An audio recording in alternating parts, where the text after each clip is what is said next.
What's up, everybody? Welcome to another episode of Burn the Wagon Live. We're here to burn the wagon that is capitalism, patriarchy, and colonialism. We had some technical issues right now, but we got them figured out. So I'm going to send an invite to Roger.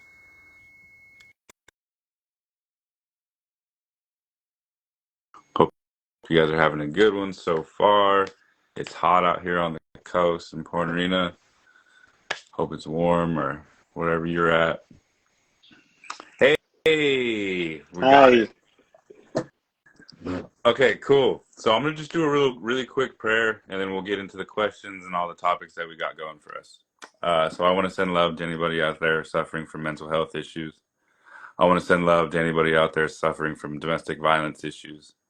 I want to send love to anyone out there suffering from drug addiction or being unhoused. I want to send love to you for listening today or in the future. I want to send love to our Palestinian relatives. I want to send love to the earth that we're standing on today, and I'm standing on Pomo territory. You can drop it where you're standing on in the comments if you'd like. And today, my guest is Roger, and I want to let you pronounce your last name because I don't want to butcher it. And then we'll go ahead and give yourself an intro, and then we'll go from there. All right. Well, to start, my last name is pronounced Okay. Kuhn. I say to folks, it's like raccoon minus the rack part. So it's Roger Kuhn. Stonko hesje la dogo hokodogo me naska the huitla. My name is Roger Kuhn. I am Porch Creek. I am part of the Wind Clan. And tonight I am calling in from my home territory. I'm on my tribal lands right now, what is now called the Porch Creek Indian Reservation. What is known as the state of Alabama. So I am actually on my mama's back porch, and I told her, I was like, "Mama, if you come out here to smoke, just be really quiet if the door creaks open." So there might be like a random res dog barking in the background. You might hear that. And my mama lives really close to where the like the firehouse is, so there might be a siren that goes off. I doubt it, but it's actually really quiet in general here tonight. But it was really cool that I normally am in Pomoteri actually when I'm in California, and just coincidentally, I just happened to be back in my tribal territories tonight to be able to take this call. I So love it because we're coming from two different reses. that's right. And I don't think I've interviewed anybody from the Alabama area yet, so Well, that's tight. We made it to the South. there you go. There you go. Yeah, it's a lot of folks when they learn that I'm native and they say, well, where are you from? I say I'm Porch Creek, and I say that's down in Alabama. Folks will say, like, I didn't even know there were native people in Alabama. And then it's this reminder that native people are all over these lands we now call the United States. Just because you don't know about them don't mean that we're not here and that we haven't been thriving, for the 500 and whatever 20 some 32 years it's been since colonization that we know of it. So yeah, I'm real happy to be down in my tribal territory tonight to take this call. And yeah, that's like what history book has really done a good job of doing, not just make recognizing the wide variety of tribes that exist. It goes you always hear of Cherokee or of the ones that the big ones that everyone That's right. Navajo or whatever, you know what I mean? And that's why a big reason why I started this podcast to do exactly that, so I can like talk to people from different areas of the United States that are native and that people don't know that a tribe exists there. Yeah, Because I'm yeah. I'm a little bit that like that as well. Because I didn't know. I mean, obviously we know, like, as Native people we know tribes exist, but like in these areas like Alabama, I had no idea. Yeah, we are the only federally recognized tribe in the area, though there are several other state tribes in Alabama, and there's a couple of other bands of Cherokee in the northern part of Alabama as well. And my family's been here. This is where our creation story comes from. Is in this region. So to be able to say that my family is a part, it's a I don't want to say it's a complicated history because I don't think there's anything really complicated about colonization. It's a terrible thing, right? It's pretty pointed that way. Though to say that the history of like what happened with the Indian removal policy and the five civilized tribes, as the U.S. used to call us, my tribe was impacted by that. And so my ancestors, my direct ancestors, fought the government. They hid from the government. They assimilated with the government as well. And so now we are the descendants of those people that's still here. So the relationship with the Creek folk here, the Muskoke, we're really Muskoke people, but we're called Creek people, is really one of separation because half of my relatives are now in what we call Oklahoma.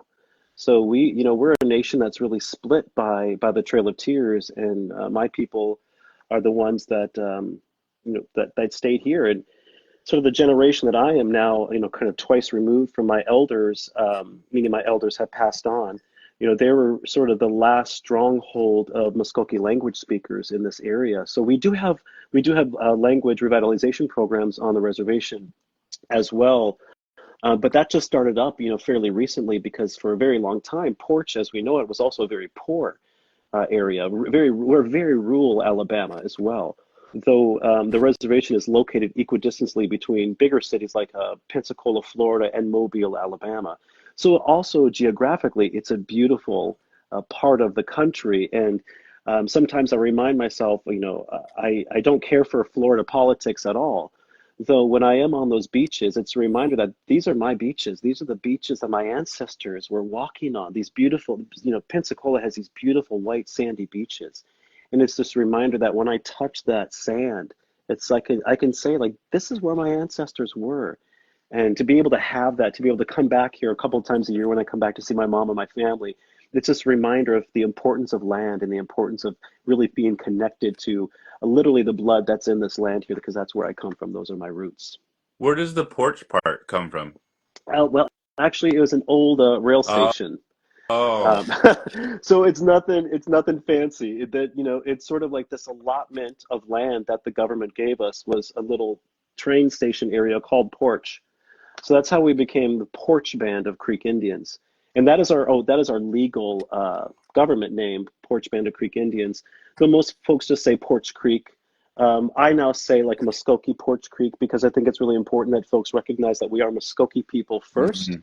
and then we're a Creek people second, and then we're Porch Creek people third. And those are all sort of like the colonial terms of Creek, and Porch Creek are the colonial iterations of the Muskoke people.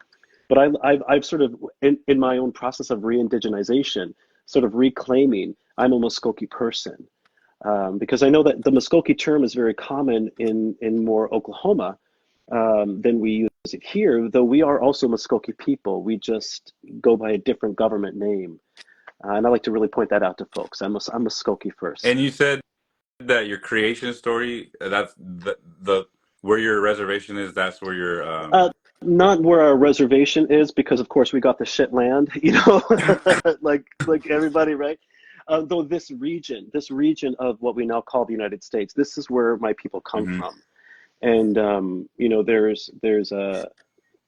there's certain sense of in we'll probably get to this in a moment, but I recently wrote a book, and in my book I sort of talk about a particular way that when you're working with people, sometimes clinically or just in conversation, and you ask people about their indigenous connection, whether they be an indigenous person or not.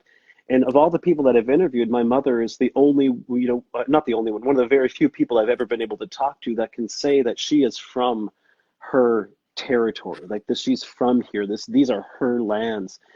And that's very rare, I think, in my work as a clinician, when I work with people around clinical issues, just to be able to say that, I have this really great connection with my mother and the land here that really informs who I am as an adult, who informs who I am as an artist, as an educator. All the things really come from here. And um, I know I'm sort of jumping ahead here because it sort of all ties into all the No. stuff that, you talked a little bit in our exchange earlier around sort of the role that education has played in my life. And I sort of think that in my re-indigenization process, and I think it's important to kind of point that out to folks, that even though I was raised as a Native person, and my mother always told me to have a lot of pride in being Native, I also do have a white father.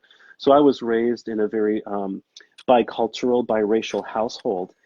And the history of Porch, one of the things that's really interesting about this region of the United States, which is important to put into context for folks, is that we were certainly impacted by racism very early on in our history, and that impacted education.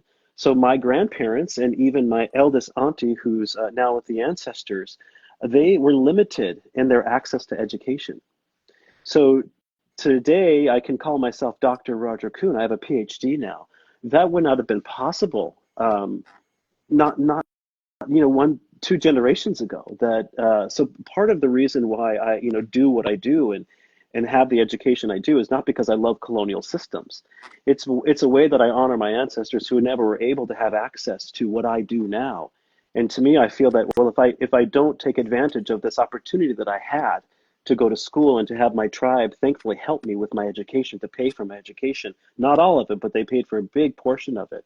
It's a way that I honor my ancestors, and it's also a way that I get invited into rooms, into spaces, and predominantly these spaces that don't like to talk about colonization and they don't like to talk about capitalism and greed. So then I'm able to go to these places and say, guess what?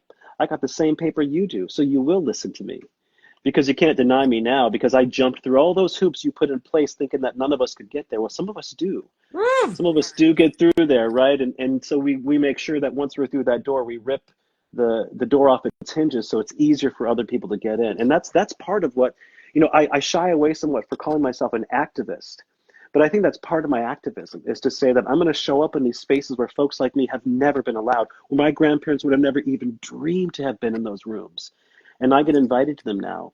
And they think that they're, getting this, oh, we're going to get like a scholarly, intellectual native person. It's like, no, you're getting kind of a Resi Indian. And I'm going to let y'all know about that. And I'm going to, I'll be real blunt about those things with all of you because that's part of it. And I've learned how to navigate those systems, which can be very complicated.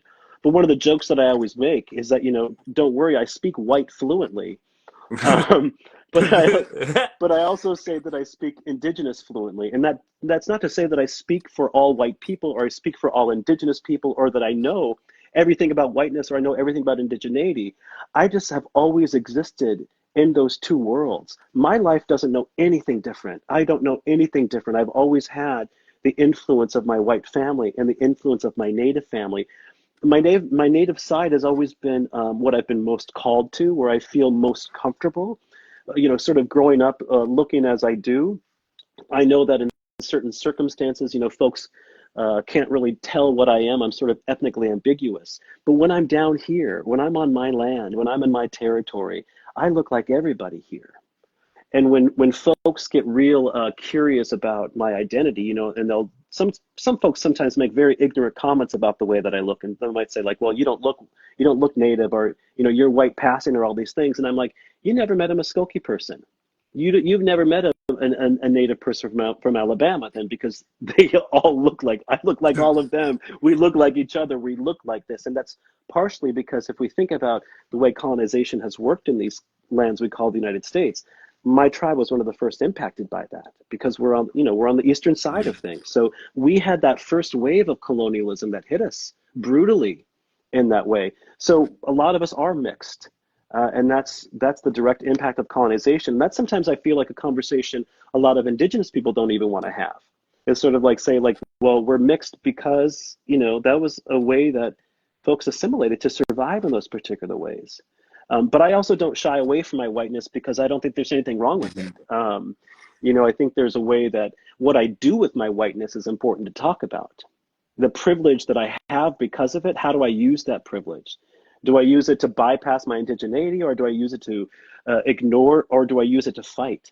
And that's always been my choice, is to say like, well, I've been given this privilege and let me figure out how to use it the best way that I can for my people, first and foremost, my indigenous people, and then those that are joining me as well. I mean, I connect everything that you're saying because I'm also half white and half indigenous. So I was adopted from the first day I was born, Mm, and the only thing I know is to be a Pomo person. So that's what I am. I was born and raised on the reservation. So I mean, I connect with that fully with what you're saying. But with me, like I'm super brown. Like I would like people would never know that I was white if I mm, didn't tell them. So the only experience I can't go in have say the experience of being of a white passing person, but at least I can acknowledge that that is in my DNA, yeah, and I'm trying to like what you said, be more open to it, and be more just like that's who I am. like you're saying, but it's taking some time. Yeah, I think it also, depends on where you are in terms of, I grew up in North Dakota, Hmm. in a very rural part. Both of my parents loved rural living. So I grew up in a very rural part of North Dakota as well, with predominantly a bunch of white folk. And so there I stood out a little bit more. But when I'm in San Francisco or when I'm in larger cities, I kind of blend in a little bit more. I'm in that more ethnically ambiguous sort of way.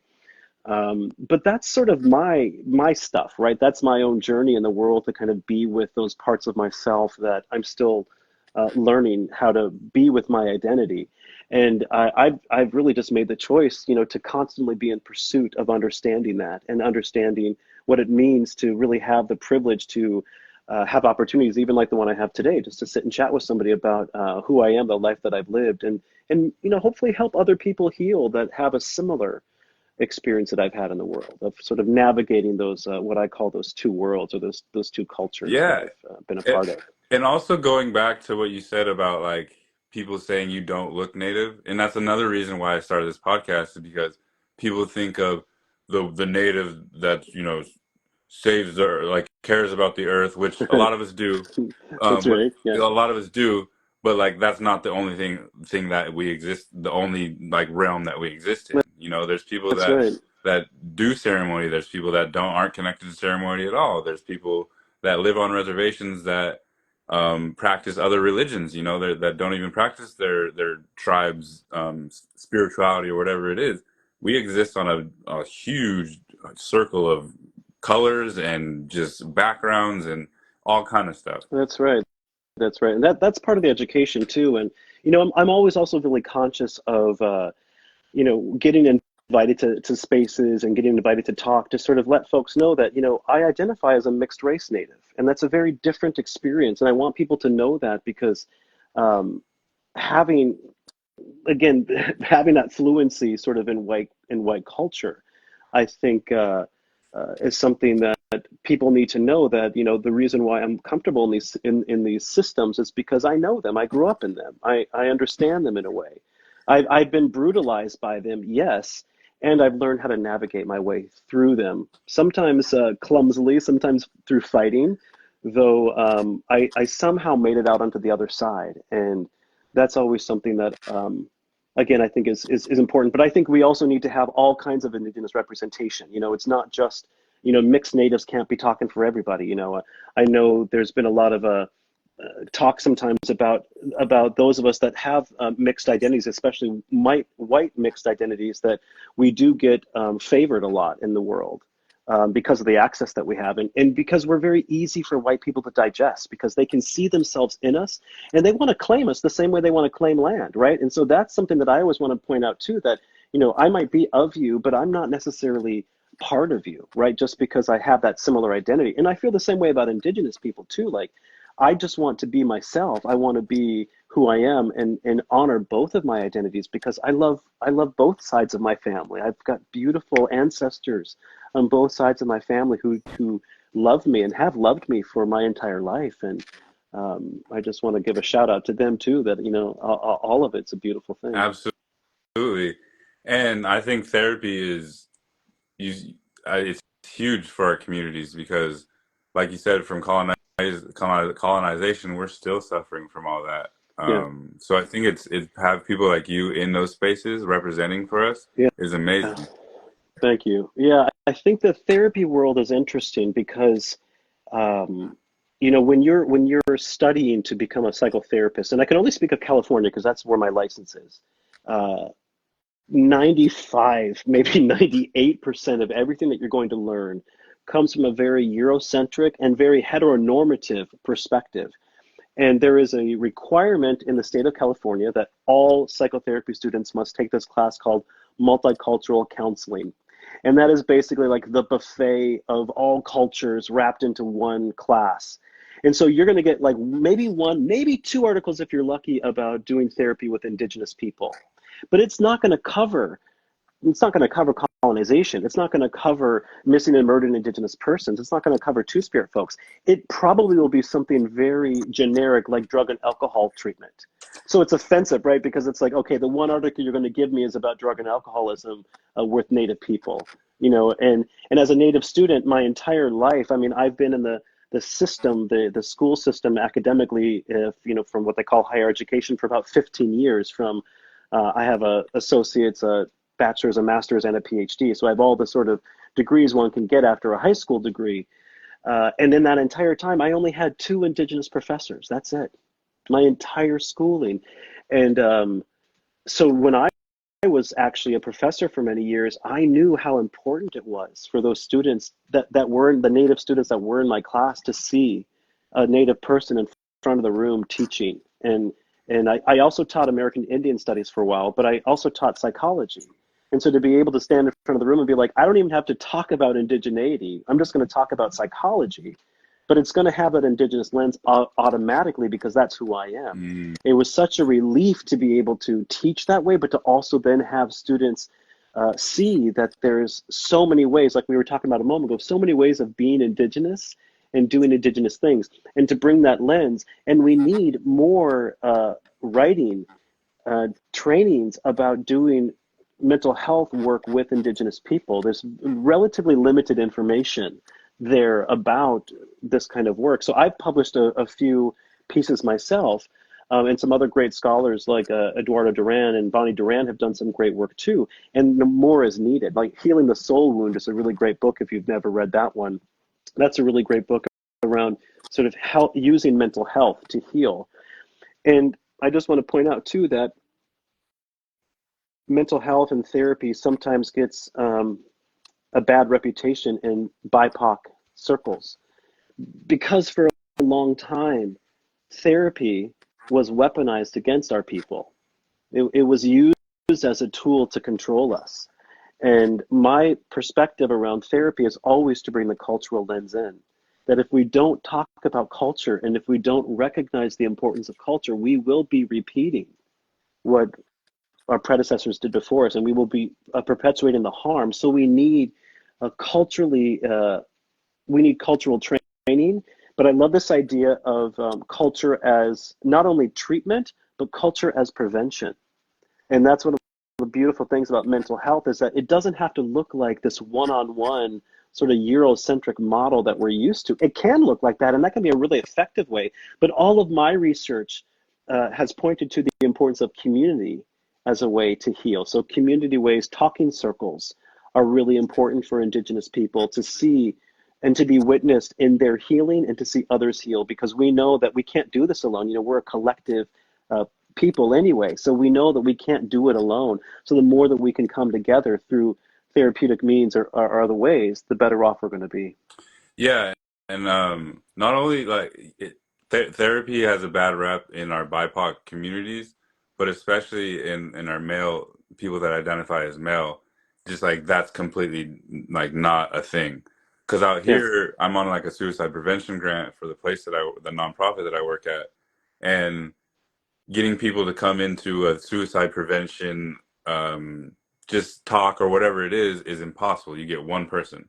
But yeah, then I go, hey, I'm doing open gym playing basketball 3 days a week, and then I get 45 or 35 people, and like they're not under like they don't. It's just masking the come and play basketball, but it's really you're working out your brain, you're working out your that's right. like everything. So like it's hard to get people to open up their minds to the mental health of things. So next time you go, wear like a t-shirt that says something about suicide with a phone number or website address. So you're playing ball, but folks are also seeing the message and they're like, I see what you're doing, right? You're not talking about it, but you're talking about it, right? Because you are willing to be witnessed in that, to say, hey, I believe in this and this is important for our people, right? Because sometimes that's all it takes, because just to let somebody know that you're welcome in this space, however you want to show up, that can save somebody's life. You know, these are what I call one gesture moments. And we never know the impact that one gesture that we do in our lives is going to have on somebody else. And sometimes what feels so small is magnitude. One of the things that I like to talk about, I mentioned this in my book. My book is called Soma Cultural Liberation.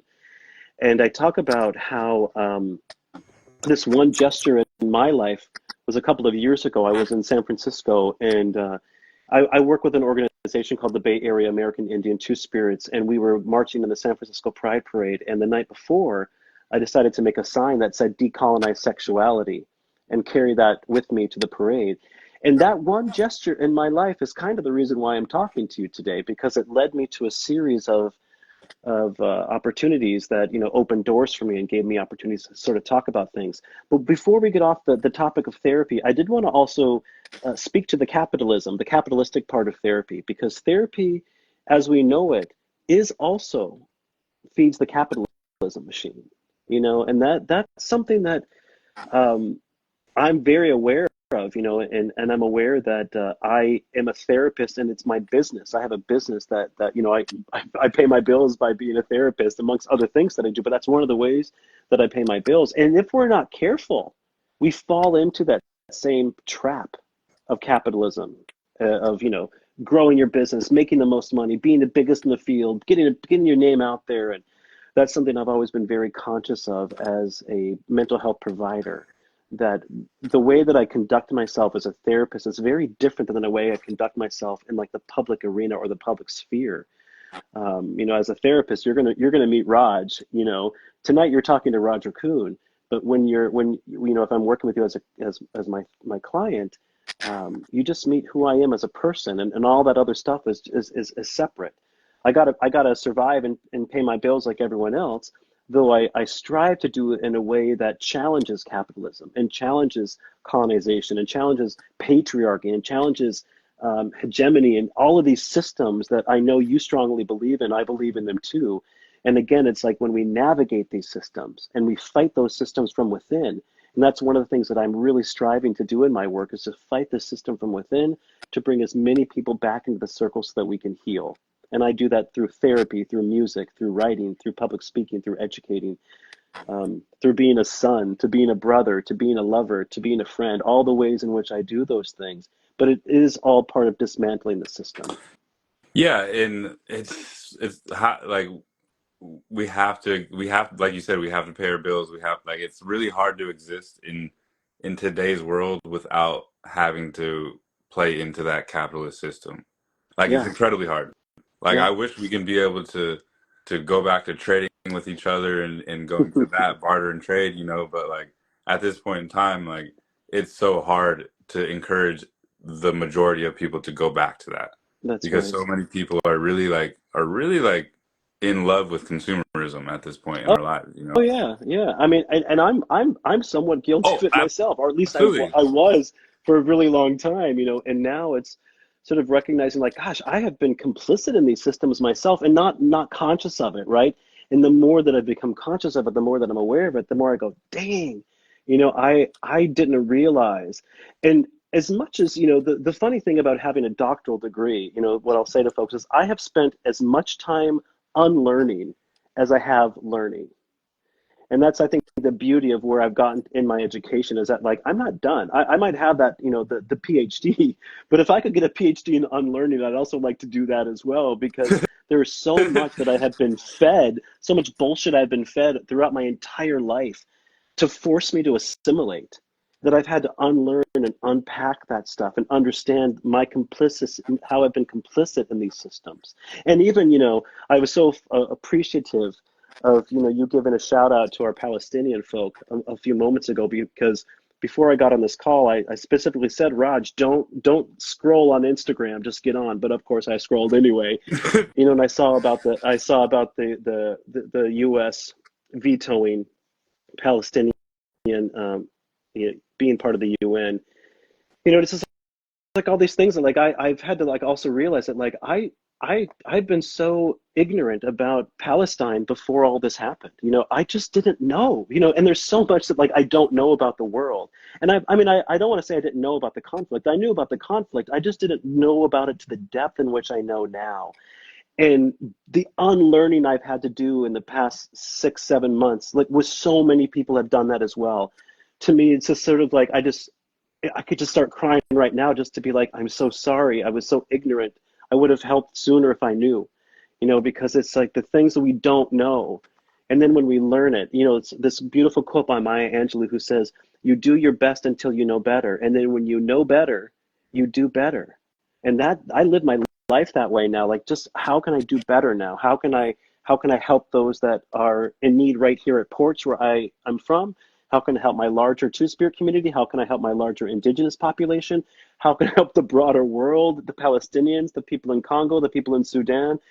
There's so much to learn and there's so much to be overwhelmed by with all of this. And I try to stay as level-headed as I possibly can. And therapy has really given me a lot of tools to do that, not only as a therapist, but also to receive therapy over the years as well as has given me that greater sense of what I call homeostasis or balance in my life. And it wasn't easy. And I'm so at the point in my life where one of my ways of unlearning is to accept my ignorance and vow to do better uh, by myself and by others. One more question on therapy, then we can move on to Yeah. you being an artist. How do therapists, because helping people like that is a very heavy thing. How do therapists find time for themselves? Well, I've been on a sabbatical for almost the past year. That's one way that I've done it. But I spent a year. I mean, sorry, over a decade in the field. I'm going to change my headphones really quick because these are about to die out on me. Are you able to hear me okay? Yeah, Okay. yeah. Um, one of the ways that I've done this is through art. When I'm not with clients, I'm a musician, I'm a And writer, that's a and perfect so segue. yeah. So actually I've got a new record that's going to come out in June. I think the date is June 21st. It's called Running with This Dream. I'm so proud of this record. It's the best work I've ever done. It's also the shortest I've ever created a piece of art in my life in terms of like a finished piece. And that record is really inspired by my time as a clinician. The record is really a lot about liberation. And so many of the stories that I share on that album are not mine. Some of them are, I would say that's directly about me. And then some of them are um, these little patchwork pieces of different people that I've had the pleasure to help over, the course of many years. So there's little snippets of people's stories, not directly, Hmm. but sort of influenced by that. So music has been a big part of how I sort of transition between clients or in the therapeutic world. And then also I love nature and I live in Pomo territory. It's gorgeous there, right? So I've got the ocean close by. I've got the redwoods. I've got the river. And I find by going down and being in nature is really, really helpful and soothing to me. And then also things like prayer. Um, and really gratitude is as cliche as that may sound, the gratitude that I have to be able to help people heal, that's the most healing thing that I've ever experienced in my life.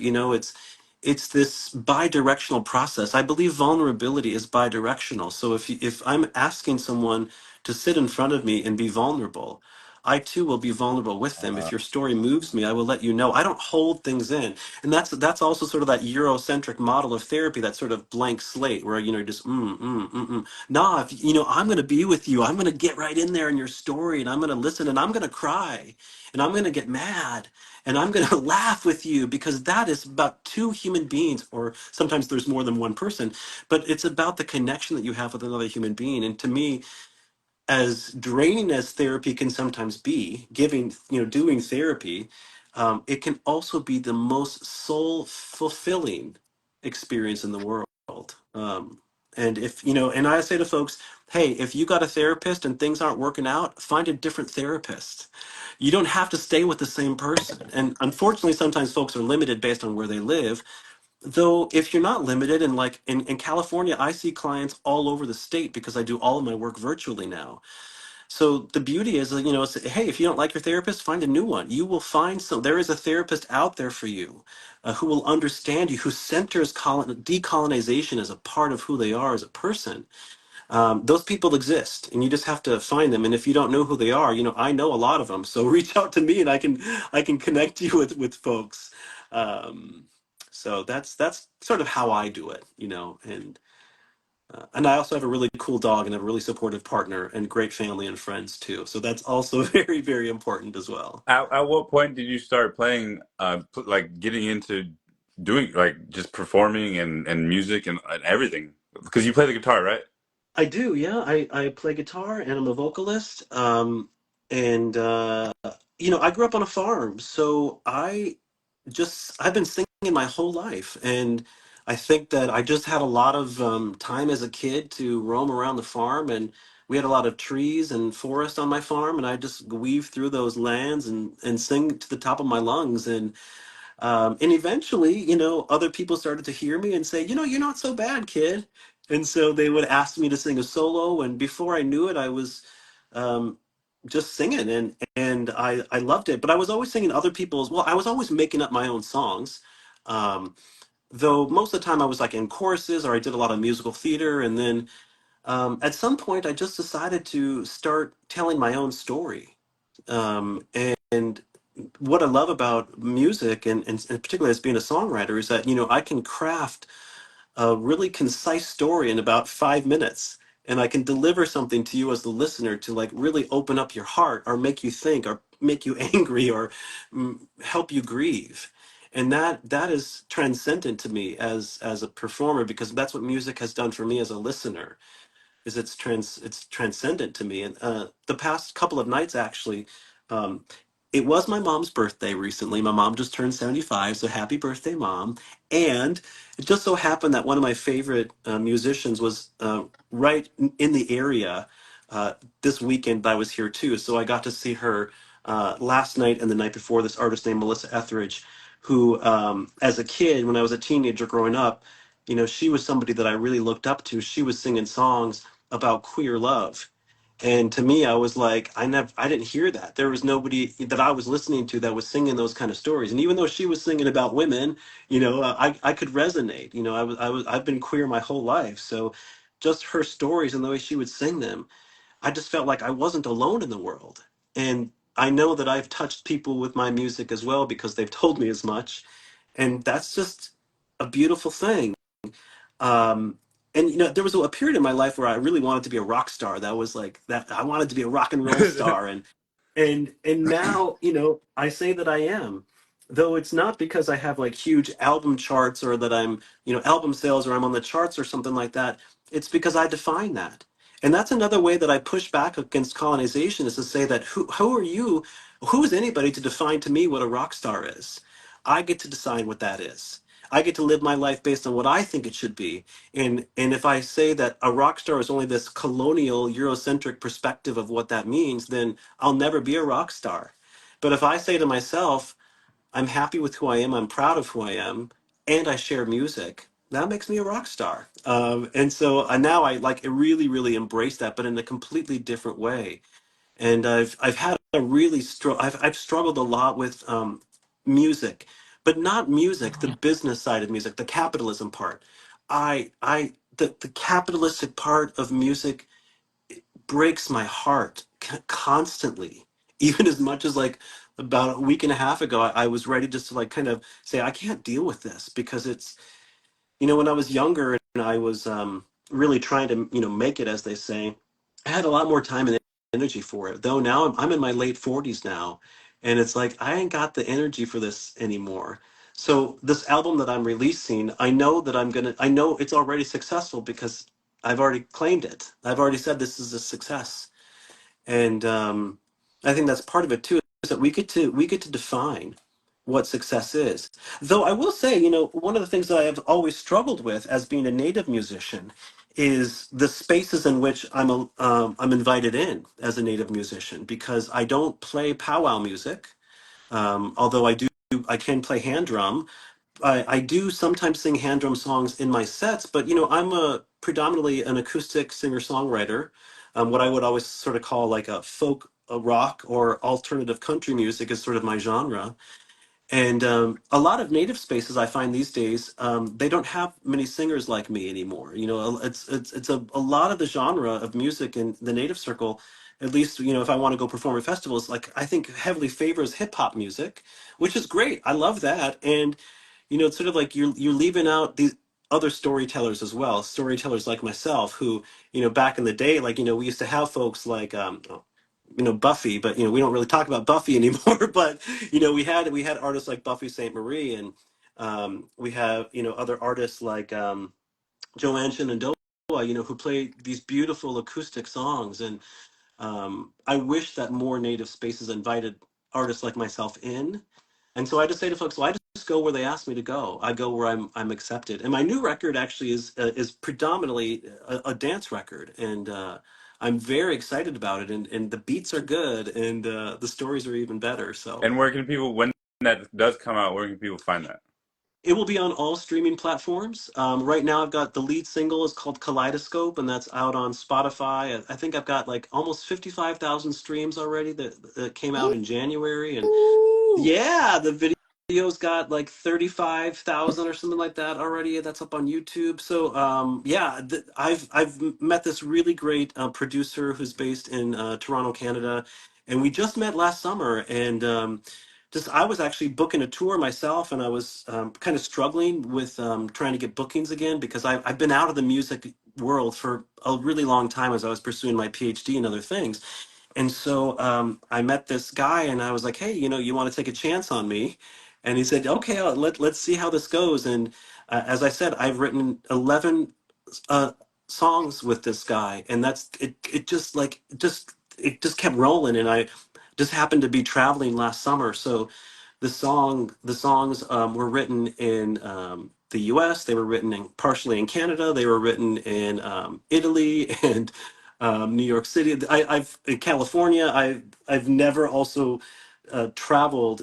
Even my partner and I, we were driving cross country, and one of the songs I wrote while I was sitting in the passenger seat, staring out the window as the sun was rising one morning. That's a song called Touch. Um, so yeah, it'll be out on June 21st on all streaming platforms. It's called Running with This Dream. It's out by So Fierce And what Music. about the book that you were talking about earlier? Yeah, the book is called Cultural Liberation, and it is about the way culture shapes and informs our bodily experiences. And that book is available anywhere that you would purchase books. You know, the big box stores. You can order it on Amazon or Barnes and Noble, Target. It's distributed, published by North Atlantic Books and distributed by Penguin Random House. Um, it's my first book of my own, although I've been published in a couple of other books before. But I'm so proud of this book, and there's a lot of information in there about Two Spirit people, and also a lot of information about Native history that a lot of folks may not know. One of the stories that I talk about in that book is about a man from my tribe named Jack Daughtry, and his story is really compelling to me. We have a museum here on the res, and they actually have an exhibit about Jack. And his story was that he had these two twin daughters, and back in the day, the public school system, the kids that lived out here around Porch, the bus would only come and pick them up through sixth grade, and that was it. And so, you know, you've got to sort of think back to those times back in the 1940s. You know, transportation was not what it was today, so people couldn't afford to go to, you know, they didn't have cars and such. And so the school was about, you know, 5 miles from here, so those kids couldn't walk back and forth 5 miles a day. So most people just didn't go to school beyond sixth grade. And so one morning, Jack Daughtry took his two twin girls, and he stood in front of that school bus, and he demanded that school bus driver open those doors. And then the man that became our chief, Calvin McGee, then took that case and changed everything for the Porch people. And then the school bus started to come pick those folks up. So I tell stories like that in my book. And I talk about the Indian removal policy. And I talk about the way the US government used to incentivize Native people to leave their tribal territories and move to the big cities. And I share these stories, one, because most folks don't know we don't get that kind of education in the US public school system. We sort of always treat Native people as if we're relics of the past. So for me, it was really important to weave those stories in. And then I use a lot of my own personal narrative as well throughout the book to help people understand the way that my culture has shaped and informed who I am. And so I do talk a little bit about my personal stories, some of which are heavy. You know, I was raised in a very, my father was a pretty violent alcoholic. And sort of when he died, I was in my early 20s. I was 23 years old. My father died in a drunk driving car accident, you know, and there's a passage in my book where I write about, you know, I don't know if my auntie is still on here. She was on a moment ago. I saw her on here, but there's a passage in my book where I write about how she, at my father's wake the night before his funeral, that she found me in like a little sort of closet, broom closet kind of thing in this funeral home that I was in, and I was crying, and you know, she was saying, you know, it's okay to cry, and I said to her, yeah, I'm not crying because he's dead. I'm crying because it's the first time I've ever felt free in my life because I no longer had to worry about his violence. I no longer had to worry about, you know, the role that he was playing in our family. So I do talk a lot about my own experience in the world too. So the book is part autobiographical, but it's also part Native American history, and it's also part self-help. So it's a little bit of all of those things in one, and I'm so incredibly proud of it. It's also available as an audiobook. So if folks would prefer to listen as opposed to reading, you can also pick the book up on anywhere you would listen to audiobooks. Awesome. And what was that called one more time? Soma Cultural Awesome. Liberation. Thank you Yeah. so much. I really appreciate you putting that out there because those things are super necessary. Like I said, our history is always not told in a way that is correctly or not from our perspective. It's told from the white man's perspective, That's right. and yeah, exactly. It's not. It's just not told in a perspective that is true. Well, you know, history will always favor the oppressor.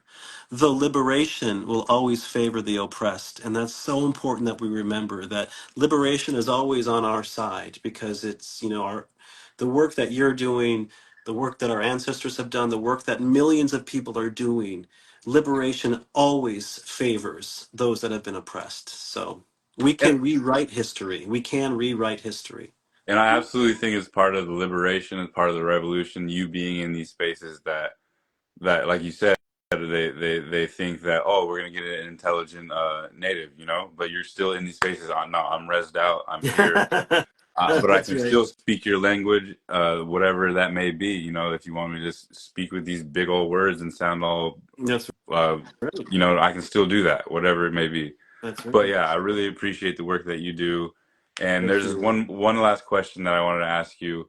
What advice would you give your 18-year-old self? Mm,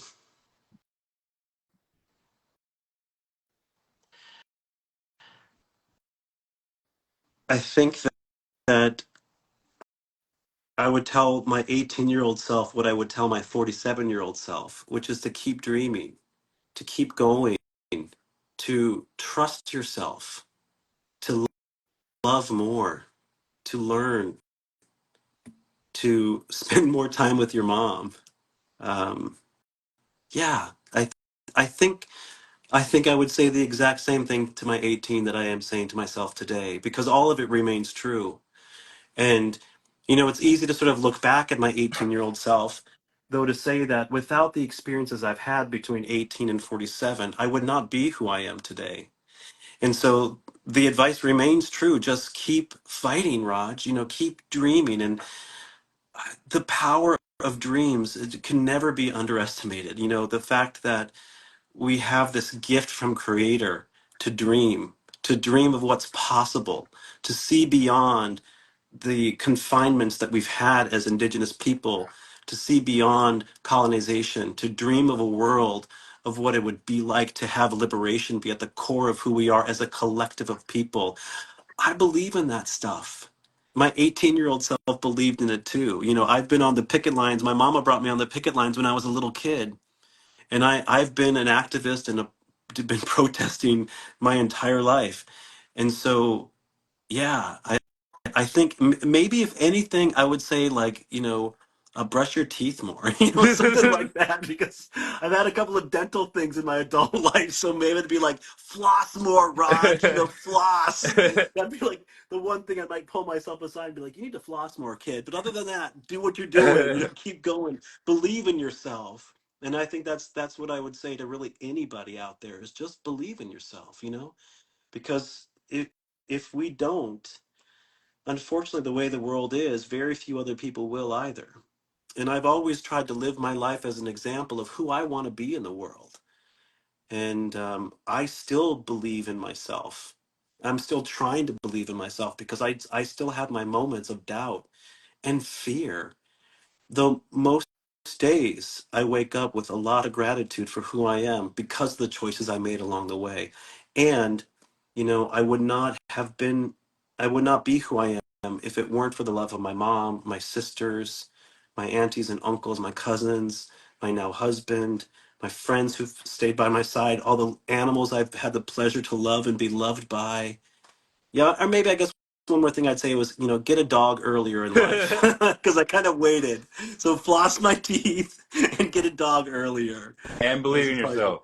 and believe in yourself. And That's we got another one thing. comment. We got Uli says, "Love you both. Thank you both for doing this podcast."